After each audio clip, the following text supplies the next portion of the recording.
regulating to any extent on that area.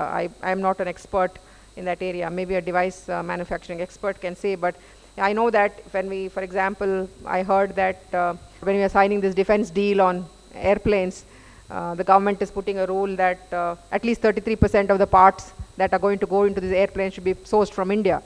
So similarly, if we do a large government contract or a large healthcare contract, I'm sure there'll be certain kind of norms that the government will put in so that the Indian economy is also benefited, not just the end user of the economy itself, of that device itself. So I'm hoping that, those kind of, it may not be directly possible given all the trade regulations between countries, but I think something could come out. But I'm not an expert on that, but this is my speculation in that area. I'm Shivashis, I'm a student of public health. My question is, in India, in government sector, health management information system is very weak. So is there any partnership happening with Cognizant and the government health sector for strengthening that HIS? Yeah, so Cognizant, as I said, I put in here, we have a large European and a US client, large US client base and a smaller European client base, a much smaller India client base.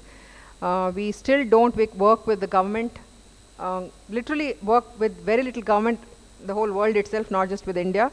That's a new sector for focus for us. We have started that in healthcare, but in the US world, where we are trying to see how we can work with the state Medicaid departments literally to build out systems for them, and especially that many of those systems are coming up for renewal.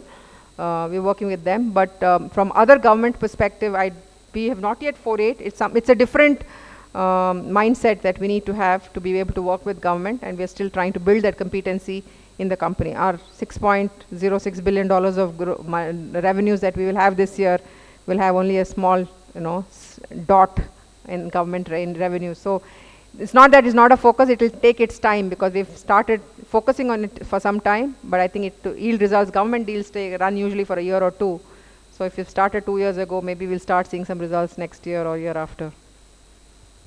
Okay, thank you very much then for giving me this opportunity.